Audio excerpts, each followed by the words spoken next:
नमस्कार दोस्तों, ये वंदरवा कोर्स की आपकी नेक्स्ट डेमो वीडियो है।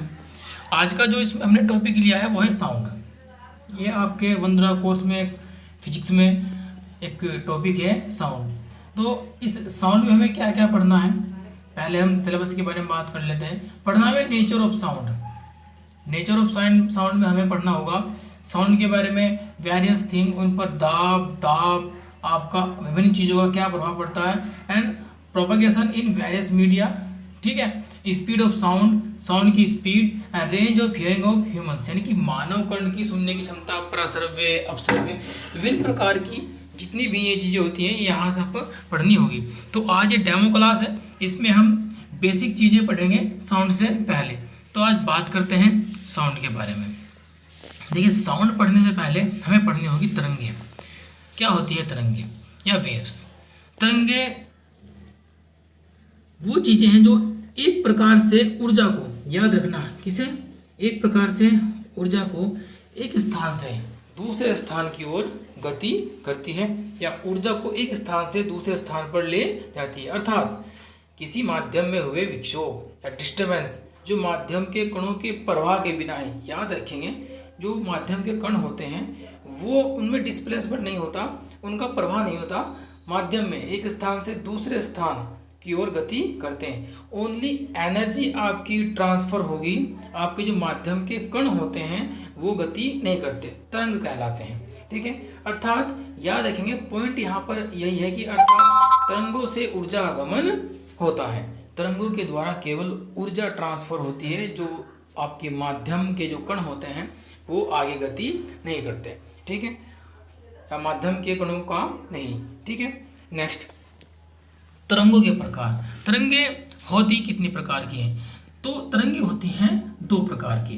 फर्स्ट यांत्रिक तरंगे और दूसरी आपकी अयांत्रिक या विद्युत चुंबकीय तरंगे। अभी हम बात कर रहे हैं बेसिक के बारे में, साउंड से पहले हमें तरंगे पढ़नी होगी। ठीक है, बात करते हैं यांत्रिक तरंगों के बारे में। तो यांत्रिक तरंगे वो तरंगे होती हैं जो अपना बिना स्वरूप बदले एक निश्चित चाल से आगे बढ़ती हैं। ये अपना स्वरूप नहीं बदलती और निश्चित चाल से आगे बढ़ती है। याद रखेंगे, यांत्रिक तरंगे या मैकेनिकल वेव्स को भौतिक माध्यम की आवश्यकता होती है। ठीक है, बिना भौतिक माध्यम के ये तरंगे आगे नहीं बढ़ सकती। जैसे इनको आवश्यकता होती है ठोस की, द्रव की या गैस की। इन तीनों माध्यम में से कोई भी एक माध्यम यदि इनको प्राप्त होता है तो मैकेनिकल वेव्स आपकी आगे बढ़ सकती है। जैसे ध्वनि किस प्रकार से? ध्वनि एक प्रकार की यांत्रिक या मैकेनिकल वेव है।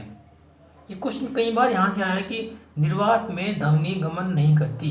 ठीक है, निर्वात यानी वैक्यूम, जहाँ पर वायु ना हो। यदि किसी स्थान पर वायु नहीं है तो हम एक दूसरे से वार्तालाप या बातचीत नहीं कर सकते। इसलिए क्या होता है कि चंद्रमा पर अंतरिक्ष यात्री क्या आवाज़ नहीं सुन सकते एक दूसरे की, क्योंकि चंद्रमा पर वायुमंडल नहीं है, वहाँ पर माध्यम नहीं है, वो कण नहीं है जो हमारे द्वारा बोली गई ध्वनि जो एक एनर्जी है उसको ट्रांसफर कर सके, जो ऊर्जा है उसको आगे बढ़ा सके। तो इसलिए याद रखेंगे कि निर्वात में ध्वनि गमन नहीं करती। आगे देख लेते हैं। अब यांत्रिक जो आपकी तरंगे होती हैं, यांत्रिक तरंगे आपकी माध्यम में गति करती है। ठीक है, कहाँ आपकी माध्यम में गति करती है।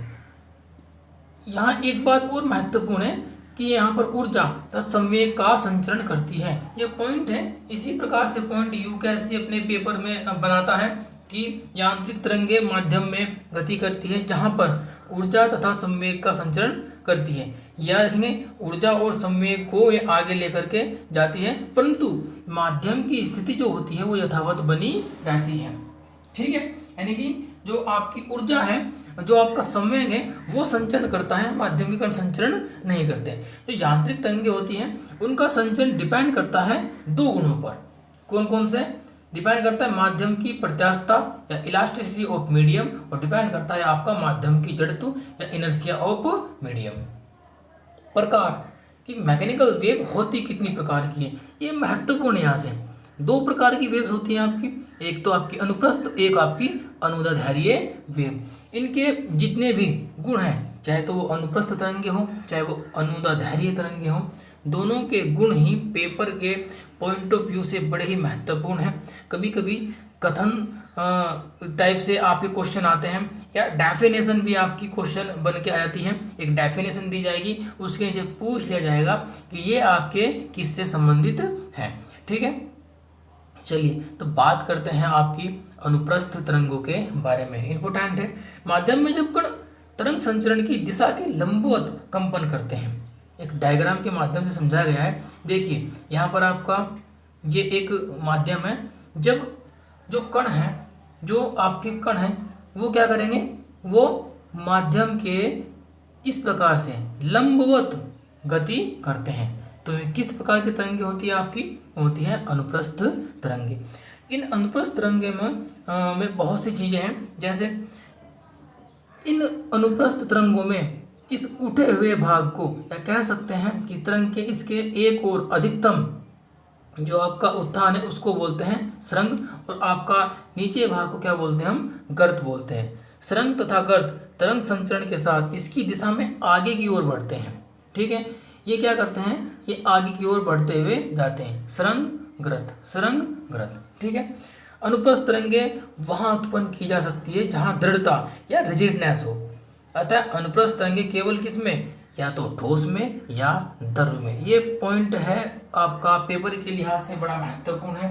ये अनुप्रस्थ तरंगे गमन करती है ठोस में, द्रव में, गैस में, या तीनों में, या ठोस में, द्रव में, या दोनों में। तो याद रखेंगे कि केवल अनुप्रस्थ तरंगे वहाँ गमन करती हैं जहाँ पर दृढ़ता हो, रिजिडनेस हो, वहाँ पर अनुप्रस्थ तरंगों का गमन होता है। इसका मतलब ये कि अनुप्रस्थ तरंगे गैस में गति नहीं करती। ठीक है, ये द्रव की ऊपरी सतह पर उत्पन्न की जा सकती है, ये गैसों में उत्पन्न नहीं होती। जैसे यदि हम तालाब में एक पत्थर फेंकते हैं तो जल की सतह पर एक तरंगे बनती है, एक सर्कल बनता है, उसमें आपका पानी का उठाव और पानी का गिराव होता है। तो वहाँ पर क्या होता है, एक सरंग और एक आपका गर्त बनता है। ये जो वेव्स हैं आपकी, वे अनुप्रस्थ तरंगों की कैटेगरी में आती हैं।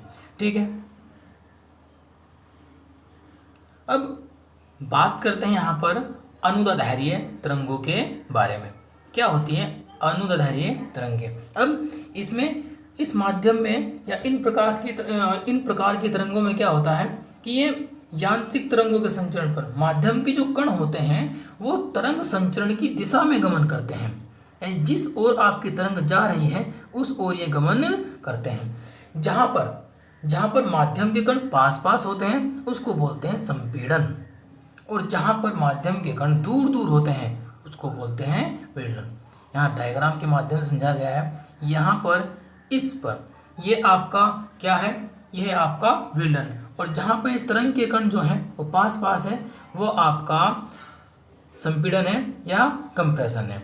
ठीक है, जो माध्यम का दाब होता है, जो माध्यम का दाब होता है और या फिर घनत्व होता है आपका कंप्रेशन की स्थिति में, जहाँ पर संपीड़न की स्थिति होती है वहाँ सामान्य की अपेक्षा अधिक होगा। याद रखेंगे कि जहाँ पर अनुदैर्ध्य तरंगों में जहाँ पर संपीड़न की स्थिति होती है वहाँ पर माध्यम का दाब व घनत्व सामान्य की अपेक्षा अधिक होगा, और जहाँ पर विलयन की स्थिति होती है वहाँ पर दाब व घनत्व कैसा होगा, आपका कम होगा।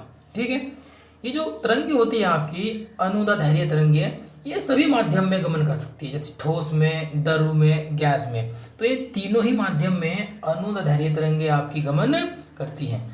तरंगे होती इनके टाइप कौन कौन से हैं, जैसे कि आपकी ध्वनि तरंगे। तो याद रखेंगे जो आपकी ध्वनि होती है वह ठोस, द्रव और गैस तीनों में गमन कर सकती है। जैसे भूकंप की तरंगे, ये भी आपकी ठोस, द्रव और गैस तीनों में गमन करती है। जैसे स्प्रिंग, यदि हम किसी स्प्रिंग को खींचकर छोड़ दिया जाता है तो वहाँ पर एक प्रकार की तरंगे उत्पन्न होती हैं, वो होती हैं आपकी अनुदैर्ध्य तरंगे।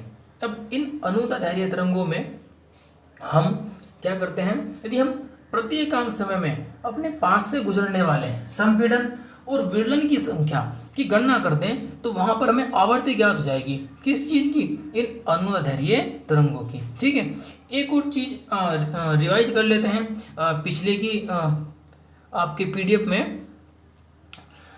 इस चीज़ में हम एक बात देख लेते हैं कि यहाँ पर जो सुरंग है, ये दो क्रमागत सुरंगों के बीच की दूरी को हम किस चीज़ से, हम तरंगदैर्घ्य या लैम्डा से डिनोट करते हैं। या तो क्रमागत सुरंग ले सकते हैं या क्रमागत आपके गर्त ले सकते हैं। तो दोनों के बीच की दूरी क्या होगी आपकी, लैम्डा या तरंगदैर्घ्य आपका होता है। ये थी आपकी डेमो वीडियो। मिलते हैं नेक्स्ट डेमो वीडियो में।